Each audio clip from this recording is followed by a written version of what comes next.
Vallabh youth organisation education શાળા ભરૂચ દ્વારા નર્મદા તટે પતંગ મહોત્સવનું આયોજન કરવામાં આવ્યું હતું।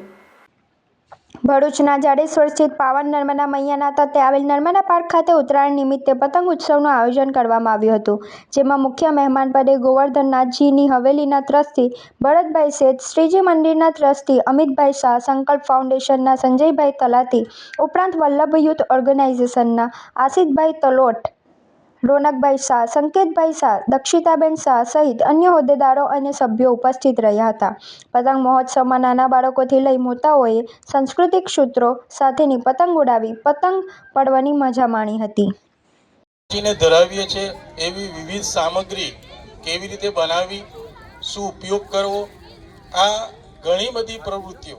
આ સિવાય સાંજીનો કાર્યક્રમ ગત વર્ષે 25મી ડિસેમ્બરે આપણે શ્રીનાથજી જે મંદિર છે ત્યાં આગળ 25મી ડિસેમ્બરે તુલસી પૂજન પણ રાખવામાં આવ્યું હતું।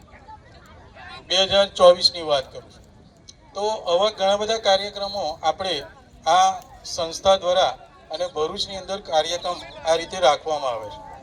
હવે મુખ્ય સવાલ આ બાળકોને અહીંયા જોડવાનું છે, કારણ જો બાળકો આ પ્રકારે અહીંયા આવશે, જોડાશે તો એમની અંદર માત્ર ધર્મનું નહીં પણ જીવનનું પણ શિક્ષણ અહીંયા જોવા મળશે। જેનો એક મુખ્ય ઉદ્દેશ છે કે બાળકોની અંદર એક સારા બાળક, એક સારા પિતા, એક સારી માતા અને છેલ્લે એક સારા દેશના નાગરિક બને એ મુખ્ય ઉદ્દેશ છે। તો આ ઉદ્દેશને અમારે કંઈક અંશે સફળ બનાવવા માટે ટીચરોની અમારી ટીમ તો જોરદાર કામ કરે છે, પરંતુ અમને ક્યાંક ને ક્યાંક કચાશ મળે છે।